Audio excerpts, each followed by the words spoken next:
Olá, aqui quem fala é pastor Rômulo Carvalho, da Comunhão Cristã de Curitiba. Que bom saber que você chegou até o nosso canal, encontrou essa mensagem.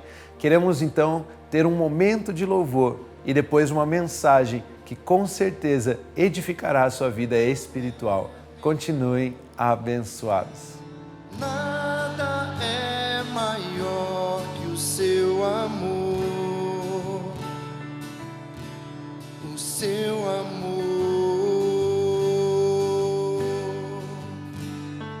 Nada é tão grande, nada se compara ao seu amor, o seu amor.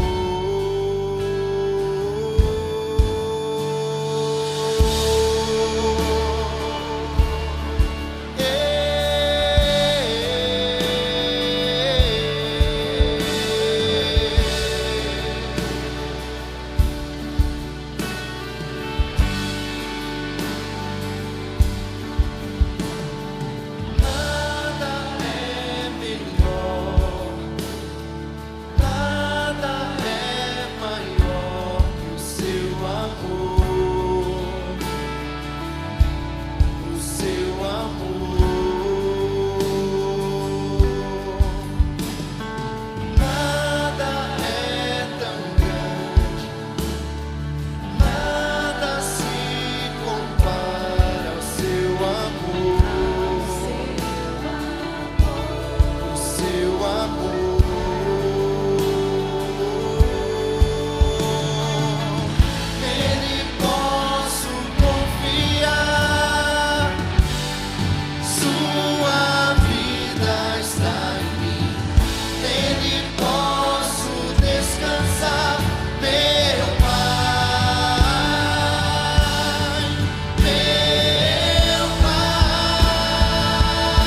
Quero compartilhar um pensamento com vocês, algo que Deus tem falado comigo nesses dias. E guarde essa frase: em Cristo não existe rejeição, existe filiação. Quando eu e você lemos a Bíblia, eu e você precisamos encontrar Jesus na Bíblia. Eu posso ler a Bíblia todos os dias de uma forma natural, de uma forma racional, de uma forma lógica, e querer tirar interpretações lógicas de um texto, de uma verdade espiritual. Muitas das vezes, nós podemos atropelar algumas coisas porque estamos tirando conclusões de formas naturais da Bíblia. E a Bíblia é espiritual. A palavra de Deus é espírito e vida. Quando você lemos a Bíblia, precisamos encontrar Jesus. Quando eu e você lemos o Antigo Testamento, nós precisamos encontrar Jesus. Senão é apenas histórias de um povo e a sua religião. Quando olhamos então para o Velho Testamento, para o Antigo Testamento, precisamos identificar onde está Jesus.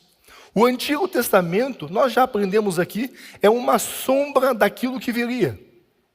O Velho Testamento, o Antigo Testamento, aponta para aquilo que viria, para a obra de Cristo Jesus, para o plano perfeito de Deus, a salvação, a redenção da humanidade. E quando nós olhamos então para o Antigo Testamento, nós precisamos enxergar Jesus. E existe um texto em Gênesis, no capítulo 4, versículos 25 a 26, que diz o seguinte: Adão tornou a ter relações com a sua mulher, e ela deu à luz um filho, a quem pôs o nome de Sete, dizendo: Deus me concedeu outro descendente em lugar de Abel, porque Caim havia matado. A Sete nasceu-lhe também um filho, ao qual pôs o nome de Enos. Foi nesse tempo que se começou a invocar o nome do Senhor. Quando nós olhamos esse texto, a gente pode tirar uma interpretação natural. Caim matou Abel e Eva então deu à luz a um novo filho. Só que quando nós vamos estudar um pouquinho mais esse texto, a palavra Sete, esse filho que foi gerado, que Eva gerou, o nome Sete no hebraico significa compensação, o substituto. E Sete, o terceiro filho de Adão e Eva, gera então um novo filho. E esse novo filho que Sete gera, ele coloca o nome de Enos. E Enos significa homem. Homem frágil, homem mortal, o homem que está afastado da comunhão com Deus por causa do pecado de Adão e Eva. Ou seja, quando nós olhamos então para esse texto, nós podemos enxergar que desde o princípio, Deus estava revelando o plano de salvação para a humanidade. Sete, a compensação, o substituto. Deus, preciso enviar a compensação, o substituto para o homem frágil, para o homem mortal, para o homem que está afastado da presença de Deus. Porque o homem frágil, mortal, afastado da presença de Deus, não tem capacidade para retornar à comunhão com Deus. Ou seja, eu preciso enviar a compensação, o substituto. E esse substituto é Cristo. 1 Pedro 3,18 nos ensina isso. Pois também Cristo padeceu uma única vez pelos pecados, o justo pelos injustos, para conduzir vocês a Deus, morto, sim, na carne, mas vivificado no Espírito. Então o justo pagou pelos pecados dos injustos. Ele morreu, sim, na carne, mas no Espírito ele foi vivificado. Jesus então é o substituto, a compensação do homem frágil, do homem mortal. Imagine aqui você, um pai, uma mãe, que se sente sobrecarregado com as falhas do filho. Meu filho tem falhado, meu filho tem errado, eu estou entendendo que ele não está vivendo a vida que ele poderia viver. Assim como Deus providenciou Sete como substituto, hoje eu e você podemos decidir soltar a culpa e confiar em Deus. Da mesma forma que Deus enviou o substituto, enviou Sete, a compensação, eu e você podemos soltar a culpa e confiar em Deus.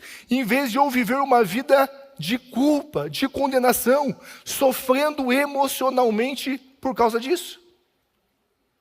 Compreender isso muda como eu e você encaramos as responsabilidades. Muda como eu e você encaramos as pressões. Eu posso encarar a responsabilidade, eu posso encarar uma pressão, da perspectiva do homem frágil, do homem caído, ou da perspectiva do substituto. Por exemplo, você lá na sua empresa, chega o teu líder, lá, o teu gestor e fala: eu tenho uma ótima notícia para você. Eu, sério? Nós queremos promover você a um cargo de gestor. E você, meu Deus, eu? Isso, você vai liderar a equipe lá da logística. São 240 funcionários. E aí você tem metas, alvos que você precisa alcançar. Mas será que eu vou conseguir? Será que vai dar certo? Mas eu vou liderar 240. Meu Deus, como que eu vou fazer? Como que eu vou... Esse pensamento é o pensamento do homem frágil, do homem mortal. Mas eu posso olhar isso da perspectiva do substituto. É verdade. A palavra de Deus me ensina que não é sobre a minha capacidade, mas é sobre o Espírito que está em mim. É Ele quem me capacita a viver. É Ele que me capacita a realizar. É verdade. Na verdade, foi para um tempo como esse que Deus me enviou. É verdade. Essa vaga é para mim. Eu quero essa vaga. A forma como eu e você enxergamos as coisas mudam.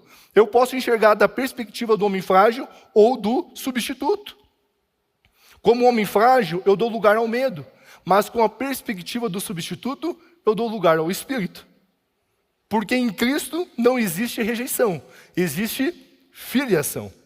Por isso o título dessa mensagem é: Você é amado do Senhor. Vamos lá, ponto 1 dessa mensagem: o pecado e o filho inocente. Vamos ler essa história de 2 Samuel, capítulo 11, versículos 1 a 5. Decorrido um ano, no tempo em que os reis costumavam sair para a guerra, Davi enviou Joabe, seus oficiais e todo Israel. Eles destruíram os filhos de Amon e sitiaram a cidade de Rabá, mas Davi ficou em Jerusalém. Uma tarde, Davi se levantou do seu leito e andava passeando no terraço do palácio real. Dali viu uma mulher que estava tomando banho. Ela era muito bonita. Davi mandou perguntar quem era. Disseram-lhe: é Betseba, filha de Eliã e mulher de Urias, o heteu. Então Davi mandou mensageiros que a trouxessem. Ela veio e ele se deitou com ela. Ora, Betseba tinha acabado de se purificar da impureza da menstruação. Depois ela voltou para casa. A mulher concebeu e mandou dizer a Davi: estou grávida. Vamos lá. Estava lendo esse texto e a minha primeira pergunta para Deus foi: Deus, como que eu poderia explicar para a igreja o que é uma mulher bonita? Porque fala que Betseba é uma mulher muito bonita, muito formosa. E o Espírito Santo testificou na minha vida: Lucas, é simples, é só você comparar ela à sua esposa, a Kécia, uma mulher muito formosa, muito linda. Deus, assim, é verdade, Espírito Santo, obrigado por essa revelação. Se você ainda não fez um elogio para sua esposa hoje, né, não deixe chegar meia-noite, elogie ela. Né, isso muda. O casamento é feito de regas. Né, você precisa ir regando, precisa ir regando. Mas olha que interessante essa história. Davi deveria estar no campo de batalha e não estava. Deveria estar no campo de batalha e não estava. E ele acorda então um dia pela manhã, chega na sacada do palácio e observa e vê uma mulher, Betseba, e diz: uau, que mulher linda, que mulher formosa. Quem é essa mulher? E os homens dizem: ela é Betseba. Chame ela para cá, tragam ela até o palácio. E aí Betseba vai até o palácio a pedido do rei Davi. E aí o que acontece? Davi deita-se com ela. Eles têm relações sexuais. E Davi manda ela embora: vai para sua casa agora, toca a sua vida que eu vou tocar minha vida. E o que acontece? Betseba manda uma mensagem: ei, rei, estou grávida e o filho é seu. Que notícia maravilhosa. Consegue imaginar o coração de Davi recebendo essa notícia? Você consegue enxergar isso? Agora olha o que acontece. Davi recebe essa mensagem. O que Davi faz? Manda chamar então Urias, o marido daquela mulher. Urias estava no campo de batalha. Ele sai do campo de batalha e vai até o palácio. Chega até o palácio, Davi recebe ele bem, dá um abraço, dá um beijo, chama ele para perto, coloca ele na mesa para jantar, prepara uma picanha, uma alcatra, uma costela, arroz, aquela coisa toda, faz um jantar, dá um vinho para ele, recebe ele super bem. Depois daquele momento todo festivo, Davi fala assim: Urias, vai para sua casa agora. Você já está alguns dias longe de casa, vai ver sua mulher, vai dormir, vai lá, dá um abraço nela, deite-se com ela, vai lá. Davi já estava planejando algo aqui. Aí passa umas 2, 3 horas, os soldados de Davi chegam até Davi e falam assim: Davi, seguinte, o Urias não foi para casa. Como assim o Urias não foi para casa? Não, ele não foi, ele está aqui na porta do palácio, deitado no chão. Aí Davi sai correndo, chega até a porta do palácio, pergunta: Urias, o que você está fazendo aqui? Eu já mandei você para casa, por que você não foi ver sua mulher?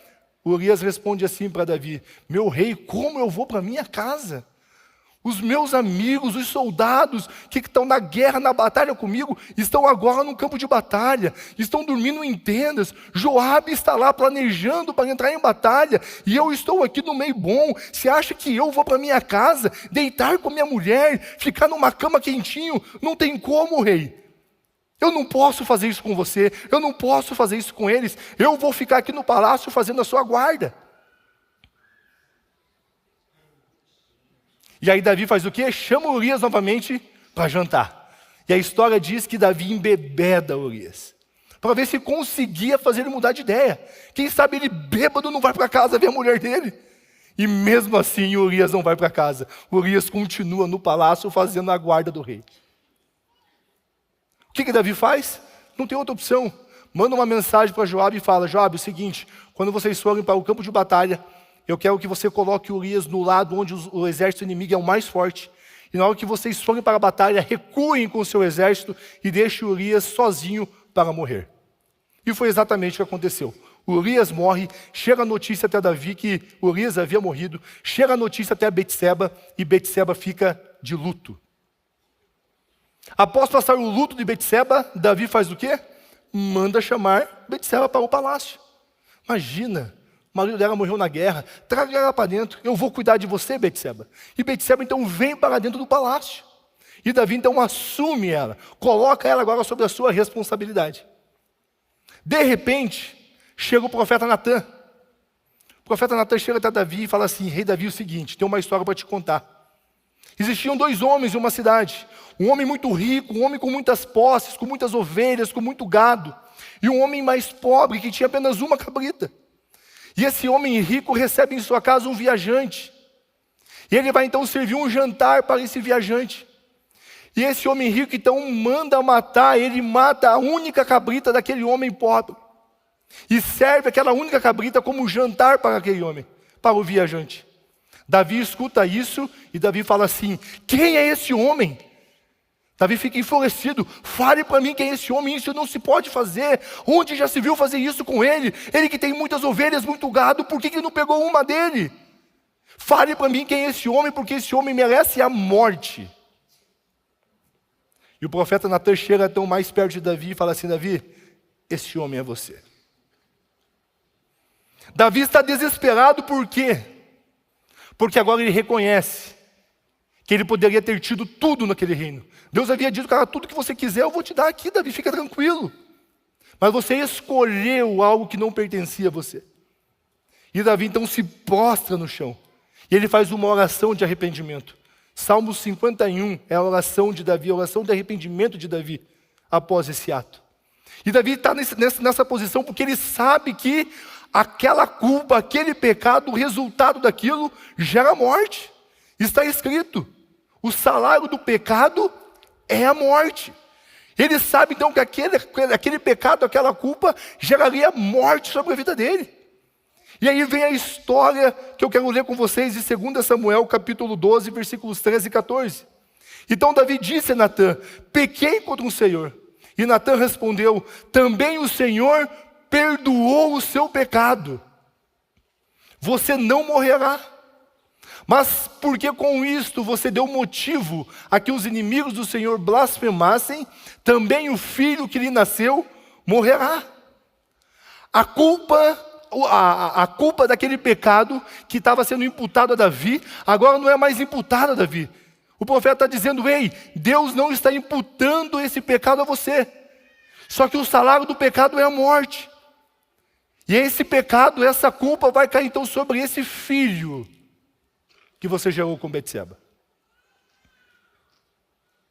Eu e você podemos ler a Bíblia e tirar conclusões naturais, de forma lógica. E aí esse texto não faz sentido algum. Mas eu e você precisamos ler a Bíblia e enxergar Jesus na história. O que esse texto está nos ensinando é o seguinte: Davi está apontando para a humanidade, eu e você. Davi é Enos. Davi é a humanidade frágil, mortal, afastada de Deus. Eu e você estávamos presos em pecados, delitos e transgressões. E o salário do pecado é a morte. Aquilo que eu e você merecíamos era a morte de cruz.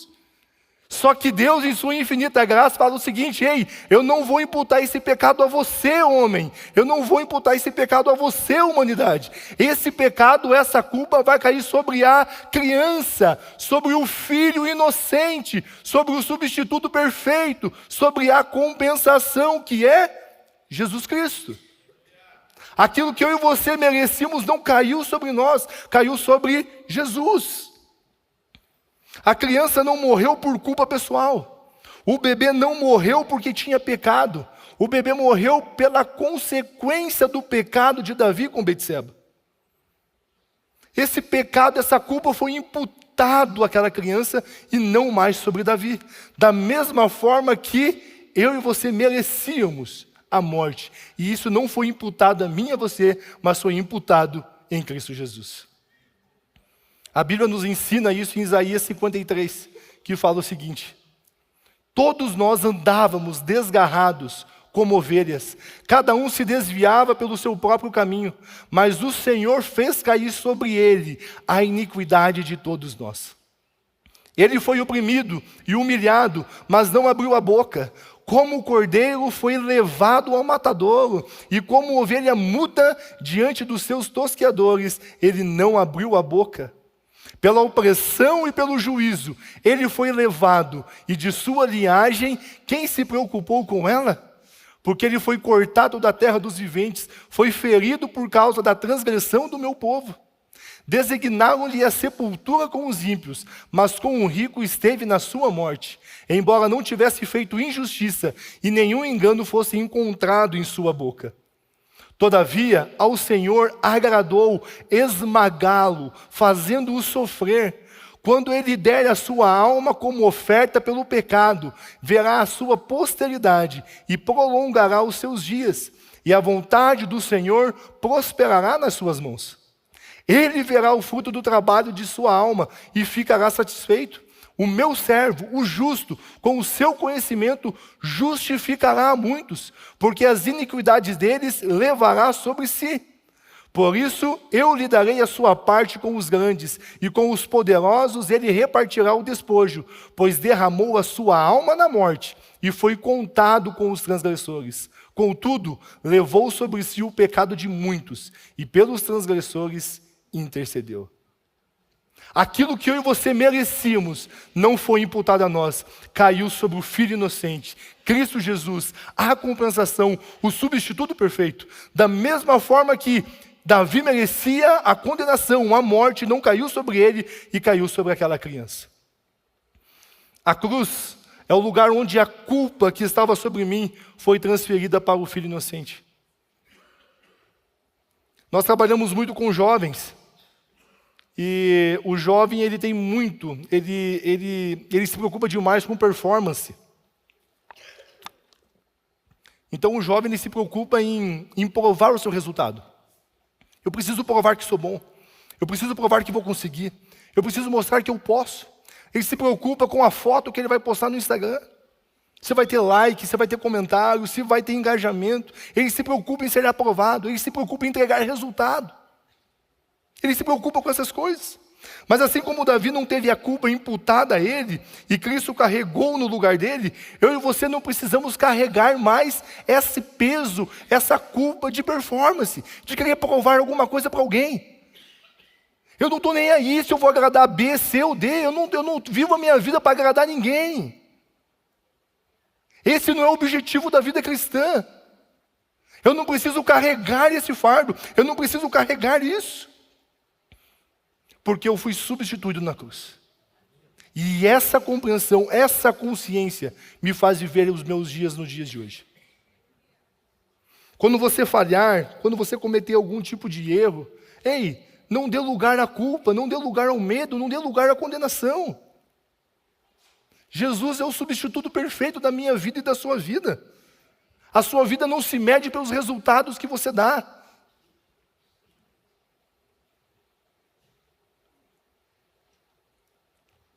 Ponto 2 dessa mensagem, do luto ao nascimento. Depois que isso aconteceu, Davi, com o coração entristecido por ter pecado, depois ele se alegra porque esse pecado não foi imputado a ele, mas ele se entristece porque a culpa desse pecado foi colocada agora sobre essa criança. E a criança inocente. E o texto diz que aquela criança então morreria. E depois de 6 dias, no 7º dia, aquela criança veio a falecer. E Betseba então fica de luto. E Davi volta às suas atividades. Passa-se o luto de Betseba, Davi vai consolar Betseba novamente. E como que Davi consola ela? Tendo relações sexuais com ela. E Davi engravida Betseba pela 2ª vez. Quem é a criança que nasce? Salomão. Quando nós falamos de Salomão, nós sempre falamos que Salomão foi grande, não houve ninguém igual. Grande em posses, grandes riquezas, grande sabedoria. Ele pediu sabedoria e Deus deu sabedoria. Tudo que ele fez foi poderoso, foi grandioso. E nós sempre falamos dos resultados da vida de Salomão. Tudo que ele fez e tudo que ele construiu. Existem até cursos onde as pessoas pagam para ler a Bíblia e aprender a como enriquecer por meio de Salomão. As pessoas querem usar da Bíblia, dos provérbios de Salomão, da vida de Salomão, para enriquecer. Porque levam em consideração tudo aquilo que Salomão fez. E eu brinco ali com os jovens, eu não sei o que é pior. É a pessoa que aposta em bet e achar que ganha dinheiro, ou a pessoa que quer usar da Bíblia para ganhar dinheiro. Meu irmão, eu não leio a Bíblia para ganhar dinheiro, eu já tenho tudo o que eu preciso. Deus não enviou Jesus, a Bíblia não é um livro que aponta acusação, a Bíblia não é um livro que aponta erro, a Bíblia não fala sobre isso, a Bíblia é um livro que fala sobre quem Deus é, sobre o plano de salvação, sobre quem eu e você somos nele. Eu leio a Bíblia porque o desejo de Deus é ter comunhão com o homem. Eu não leio a Bíblia para ganhar dinheiro, para ficar mais feliz, para ficar mais contente. Eu leio a Bíblia porque eu tenho prazer em estar na comunhão com Deus. Eu leio a Bíblia porque ao ler a Bíblia eu encontro Jesus. E uma coisa só eu pedi ao Senhor e a buscarei: que eu possa estar em sua presença todos os dias da minha vida. Então quando nós falamos de Salomão, nós sempre falamos dos seus feitos. Mas talvez nós faremos pouco de como Deus via Salomão. Como que Deus via Salomão? Vamos ler juntos 2 Samuel capítulo 12.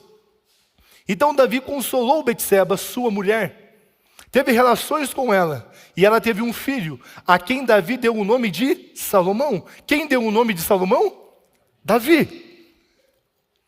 E o Senhor o amou. Davi o entregou nas mãos do profeta Natã, e este lhe chamou de Gedidias, por causa do Senhor. Meu irmão, eu e você temos 2 nomes. Vamos lá. Você sabe o que significa Gedidias?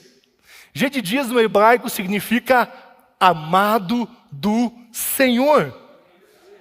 Então, eu chego para trabalhar, as pessoas dizem: bom dia, Lucas, bom dia. Você chega no seu trabalho, as pessoas dizem: bom dia, Pedro, bom dia, Amanda, bom dia, Gabriel, bom dia, Patrícia, bom dia, bom dia. Só que Deus não te chama assim. Deus olha para você e te chama de Gedidias. Não, vamos lá, vamos de novo. Vamos ler Mateus 13, capítulo 3, versículos 13. Por esse tempo, Jesus foi da Galileia para o Rio Jordão, a fim de que João o batizasse. João, porém, quis convencê-lo a mudar de ideia, dizendo: eu é que preciso ser batizado por você, e é você que vem a mim? Mas Jesus respondeu: deixe por enquanto, porque assim nos convém cumprir toda a justiça. Então ele concordou. Depois de batizado, Jesus logo saiu da água, e eis que os céus se abriram, e ele viu o Espírito de Deus descendo como pomba vindo sobre ele. E eis que uma voz dos céus dizia: este é o meu filho amado, em quem me agrado. Da mesma forma que Deus disse a Salomão: ei, eu me agrado de você, por isso seu nome é Gedidias. Deus está dizendo para Jesus: ei, eu me agrado de você, eu tenho prazer em você, você é o meu filho amado. Então as pessoas chegam no seu trabalho e falam: como é o seu nome? O seu nome? Samanta? Samanta, as pessoas chegam no seu trabalho e falam: oi Samanta, bom dia, como você está? E você responde: eu estou bem. Só que Deus não chama Samanta de Samanta, Deus chama Samanta de Gedidias, amada do Senhor. Ei, eu não sou Samanta, eu sou uma amada do Senhor. Eu não sou o Lucas, eu sou um amado do Senhor. Aonde você chega, as pessoas no mundo terreno te chamam pelo nome, mas Deus te chama de amado do Senhor. Porque você está em Cristo Jesus. E em Cristo Jesus, todas as coisas ficaram para trás e tudo se fez novo. Você tem uma nova vida, uma nova identidade. Ele disse a Davi: eu me agrado de Salomão e o chamarei de Gedidias. O primeiro filho aponta para a cruz. Morreu, foi condenado. O segundo filho aponta para a nova criação, para eu e você que nascemos de novo. No primeiro filho veio o juízo, no segundo filho a graça, na cruz o pagamento da nossa dívida e em Jesus uma nova vida. A vida cristã não é tentar ser menos frágil, mas é viver como um filho amado. Lá na sua casa, no seu relacionamento, no seu casamento, depois de um conflito, você pode escolher perdoar e se reconciliar, porque você está olhando para uma pessoa que é um Gedidias, amado do Senhor. Eu posso olhar para o meu filho, para a minha filha, para o meu marido, para a minha esposa, depois de um conflito e dizer: eu te perdoo, porque você é um amado do Senhor. A forma como eu e você enxergamos Jesus na Bíblia muda como nós vivemos os nossos dias. Olha o que diz em 1 João 3:1. Vejam que grande amor o Pai nos tem concedido, a ponto de sermos chamados filhos de Deus. E de fato, somos filhos de Deus. Por essa razão, o mundo não nos conhece porque não o conheceu. Então você chega no seu trabalho, as pessoas não conhecem a Samanta. As pessoas não conhecem o Lucas, porque não conheceram a Deus. Porque diante de Deus eu não sou o Lucas. Diante de Deus eu sou um Gedidias. Lá no mundo, o mundo não conhece você. Porque no meio do caos, no meio da crise, no meio do que as pessoas falam que tudo vai mal, você está em paz, você está em segurança, você está com o coração alegre, porque no seu coração você tem que é um amado do Senhor. Como que isso se aplica na nossa vida? Imagine amanhã, você vai acordar pela manhã. Aí você está lá, acordou. Buf, uau, segunda-feira, vamos trabalhar. Aí você escova os seus dentes, toma aquele banho, se prepara ali, passa um desodorante. Está começando a esquentar, né? O calor, é importante passar um desodorante. No inverno também, mas no verão principalmente. Passa um desodorante, um perfume, aí você se olha no espelho. Uau, meu Deus do céu. Uau, é verdade, eu sou um Gedidias. Espírito Santo, você está comigo? Ele vai falar: estou com você. Então bora, dá-lhe, vamos lá, vamos para cima. Aí você chega na cozinha, prepara um café, tua esposa está ali sentada com você, seus filhos estão na mesa com você, você faz um devocional rapidamente, lê 3, 4 versículos, faz uma oração com a sua família, você se levanta e diz: ei, você é um amado do Senhor, ei, você é um amado do Senhor, vamos trabalhar, vamos para a escola, vamos. E aí você sai, entra no carro, liga o carro, chega na primeira esquina, você baixa o vidro, porque Satanás se levanta, né? Satanás quer te derrubar. Aí você baixa o vidro e você quer até dar uma paz do Senhor, mas você se contém. Você sobe o vidro de novo e continua no trânsito, porque eu sou um amado do Senhor.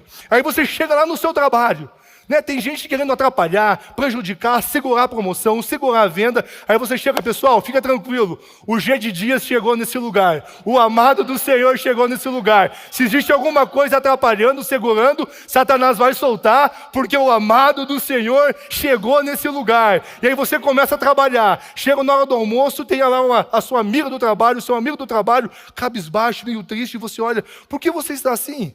E ele vai abrir o coração para você. E você vai dizer, ei, você sabia que você não é isso? Você sabia que você é um G de Dias aos olhos de Deus? Você sabia que Ele tem um plano perfeito para a sua vida? E aquela pessoa então aceita Jesus numa conversa de almoço com você. E passa a tarde, você chega na sua casa, vê a sua esposa, vê os seus filhos, tem um tempo de comunhão com eles. Você consegue imaginar esse dia? Você consegue imaginar o seu mês? Você consegue imaginar o teu segundo semestre? Vivendo como um G de Dias, como um filho amado de Deus? É isso que Deus está nos ensinando com essa história. Eu e você podemos viver com a consciência de que somos amados de Deus. Romanos 5, 6, 8 diz o seguinte: porque Cristo, quando nós ainda éramos fracos, morreu a seu tempo pelos ímpios. Dificilmente alguém morreria por um justo, embora por uma pessoa boa, alguém talvez tenha coragem para morrer. Mas Deus prova o seu amor para conosco, de fato, pelo fato de Cristo ter morrido por nós, quando ainda éramos pecadores. A culpa que eu e você merecíamos não caiu sobre nós, caiu sobre Jesus. Eu e você agora não somos mais definidos pelo passado, não somos definidos pelos resultados, não somos definidos pela performance, nós somos definidos por aquilo que Deus disse ao nosso respeito. E eu e você que estamos em Cristo, Deus diz assim, ei, você é um G de Dias, você é um amado do Senhor. Você consegue imaginar viver todos os dias da sua vida com essa consciência? Você é imparável, meu irmão. É por isso que nós falamos que você acorda pela manhã e você diz, Pai Celestial, obrigado por esse dia. Esse é o dia que o Senhor fez. Eu recebo esse dia, porque o Senhor deu um dia para um amado dEle.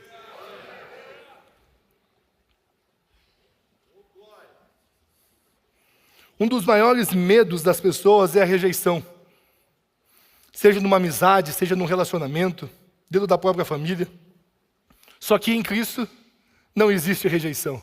Em Cristo existe filiação. Mesmo que alguém te deixe de lado, não responda às suas mensagens, deixe você no vácuo, não reconheça o seu esforço, você pode descansar. Você pode ficar tranquilo. Deus já te chamou de G de Dias. A maior aprovação que você poderia receber de alguém, Deus já deu a você. E Ele diz, você é meu amado. Quero convidar você a se colocar em pé. Imagine um pai que perdeu o emprego.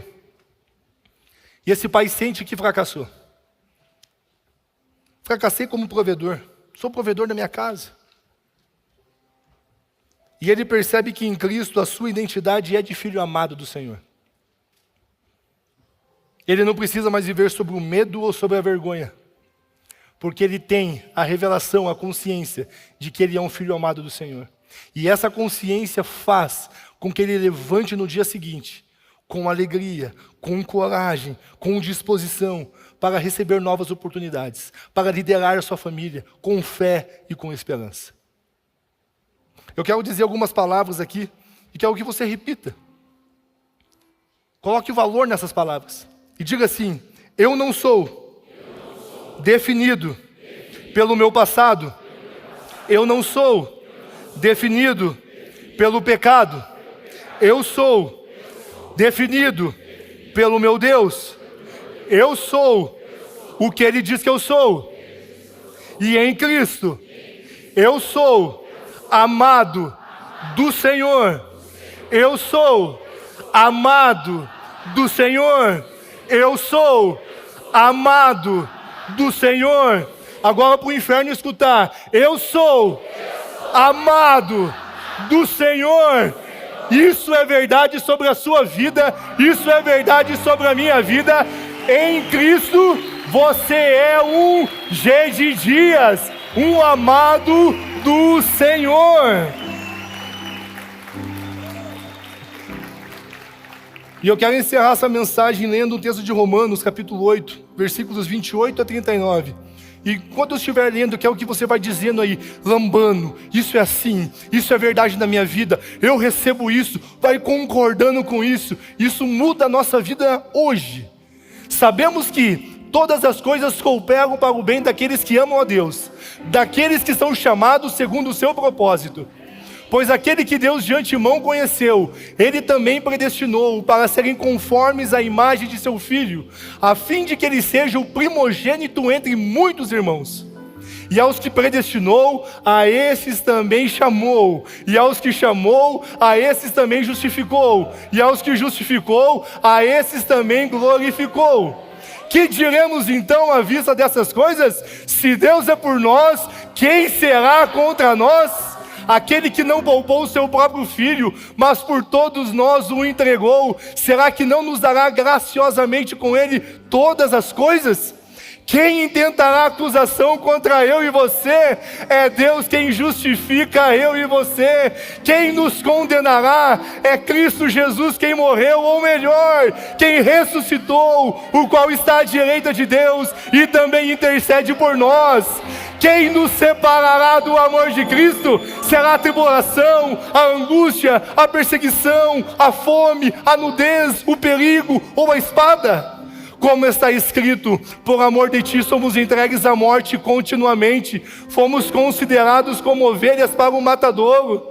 Em todas essas coisas, porém, eu e você somos mais do que vencedores por meio daquele que nos amou. Porque eu estou bem certo de que nem a morte, nem a vida, nem os anjos, nem os principados, nem as coisas do presente, nem do porvir, nem os poderes, nem a altura, nem a profundidade, nem qualquer outra criatura poderá nos separar do amor de Deus que está em Cristo, o nosso Senhor, o nosso Salvador.